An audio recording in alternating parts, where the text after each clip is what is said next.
Éduquer à l'environnement et sensibiliser au développement durable en Île-de-France, voilà tout l'enjeu de l'association Connaître et protéger la nature, CPN Val-de-Seine. Pour en parler avec nous dans le mag Alberto Marinho Rocha, président de l'association. Bonjour et bienvenue sur Sensation. Bonjour. La protection de l'environnement prend une place de plus en plus importante dans la société, surtout avec la nouvelle génération. Est-ce que vous ressentez ce désir de faire bouger les choses ? Oui, un vrai désir. Je dirais qu'on a connu plusieurs vagues, mais je me permettrai d'abord de présenter le réseau CPN, qui est un réseau national et international, qui veut dire connaître et protéger la nature. Il y a 450 clubs en France et dans différents pays francophones. C'est tout un tissu de réseaux associatifs dont l'objectif est à la fois, comme son nom l'indique, connaître et protéger la nature. Oui, aujourd'hui, il y a une vraie vague, en particulier chez les jeunes.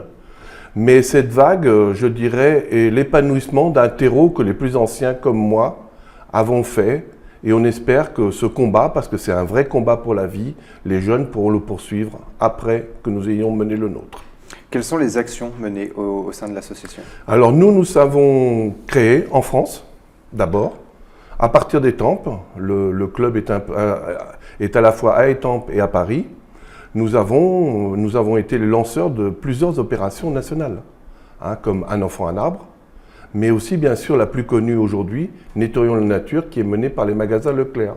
Cette opération est partie d'Étampes. Elle a aujourd'hui 450 000 participants partout sur le territoire national. Et vous êtes fiers de cette participation ? Bien sûr qu'on est fiers, parce que qu'est-ce qui nous intéresse, nous ? C'est la nature au quotidien. Nous ne sommes pas des scientifiques de l'environnement. Nous sommes surtout des passionnés de nature. Nous avons eu d'abord le désir de faire un club. Pourquoi ? Pour connaître notre environnement proche.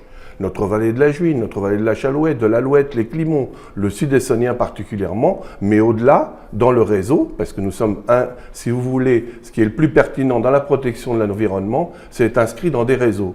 Nous sommes inscrits dans 3 réseaux. Nous sommes inscrits dans le réseau CPN, au travers de la fédération FCPN, donc Fédération des clubs Connaître et protéger la nature, mais aussi le réseau GREN, qui est le réseau le plus important d'éducation à l'environnement en Île-de-France, et aussi l'Agence régionale de la biodiversité, qui est sous la coupe du Conseil régional Île-de-France. Allez-y, pardon. Bon, je dirais que ce qui est intéressant, c'est de connaître d'abord son environnement pour le protéger, parce que déjà, il y a quelque chose, l'environnement, ce n'est pas triste. Je tiens à m'inscrire en faux en disant que les écologistes, entre guillemets, sont des gens tristes, sont des gens où, effectivement, c'est un retour en arrière. C'est faux. La green economy, ce qu'on appelle, est vraiment une chance pour l'avenir. C'est penser autrement, réfléchir autrement, agir autrement. Pourquoi ? Pas simplement pour préserver l'environnement, surtout pour préserver l'homme. Parce que sans environnement, l'homme ne pourra pas tenir. Est-ce que c'est important pour vous que les citoyens prennent part finalement à ce désir de changer les choses et de faire attention à la planète ? Bien sûr, tout le monde ne pourra pas être scientifique de l'environnement. Tout le monde ne pourra pas s'occuper des choses pointues comme le dérèglement climatique. Par contre, tout citoyen peut agir.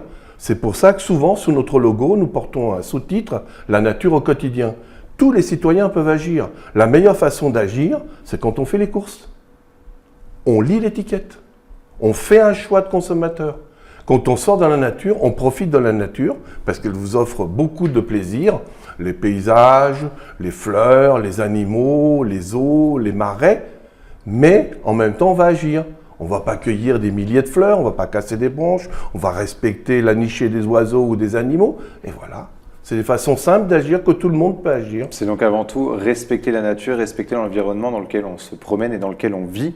Pourquoi est-il si important pour vous de protéger par la connaissance la nature ? Parce que quand on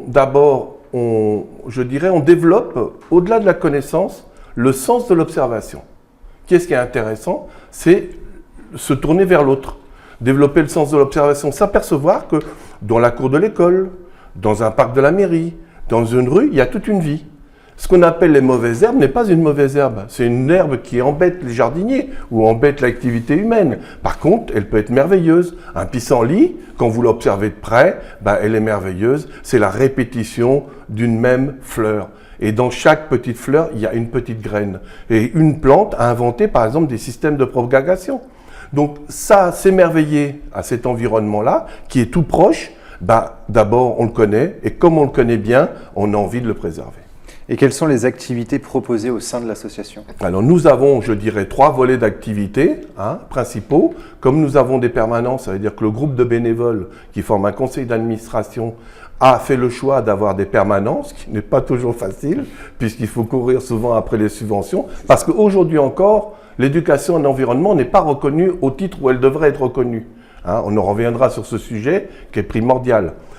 Je dirais dans les activités, je dirais les 3 volets principaux, c'est l'activité grand public, qu'on peut développer des actions de nettoyage, des actions de randonnée découverte, des chantiers environnement. Mais ça peut être aussi des ateliers. Le deuxième volet, c'est des ateliers. Tous les mois, dans le sud essonien, on offre des ateliers. Des ateliers qui vont connaître, comment dirais-je, et qui vont avoir comme objectif justement ce côté quotidien.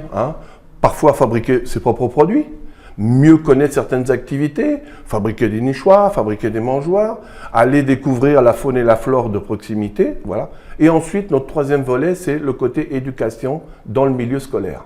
Milieu scolaire et aussi périscolaire. Ça peut être un conseil municipal jeune, ça peut être une intervention milieu scolaire, depuis le lycée, le collège. Nous avons des programmes, nous avons développé tout un panel d'actions pédagogiques composées souvent de 4 modules, par exemple autour de l'eau, par exemple, autour du recyclage, autour de la biodiversité, voilà.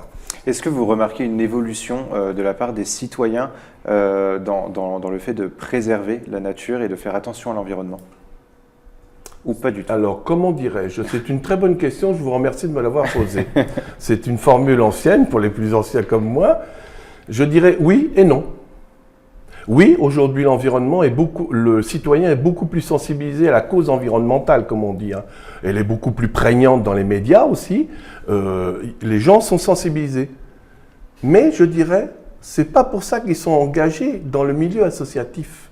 C'est pas pour ça qu'ils agissent forcément en tant que citoyens. Ils sont sensibilisés, mais ils n'agissent pas forcément, finalement. Je dirais qu'on est loin, encore pour nous, de ce qu'ils pourraient faire, de leur potentiel auquel ils ne croient pas encore. C'est à nous de continuer notre travail de sensibilisation, parce que je vais vous dire quelque chose aujourd'hui.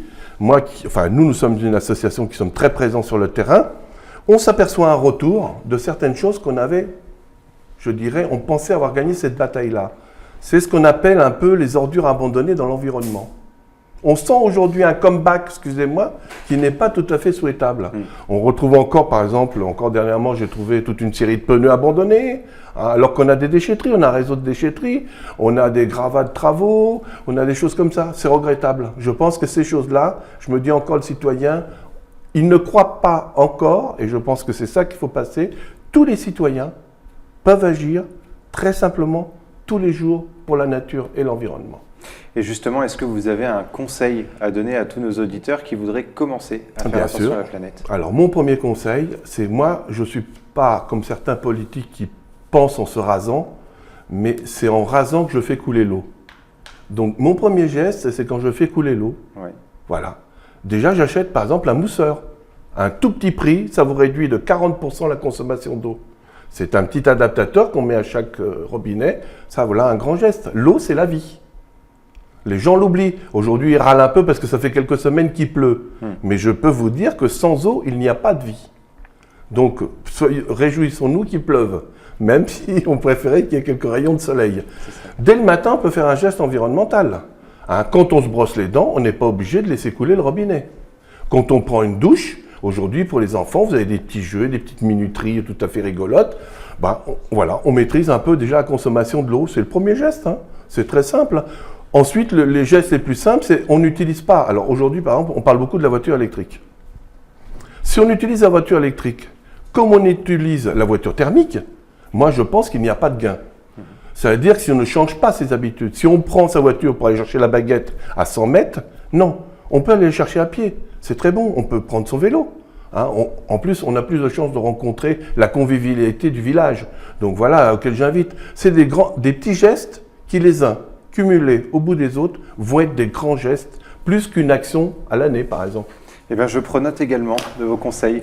Merci beaucoup Alberto Marinho Rocha d'avoir été avec nous dans le MAG. On peut retrouver toutes les informations de votre association sur le site cpnvaldesseine.fr. Et pour revoir ou réécouter cette émission, rendez-vous sur notre site et application Radio Sensation.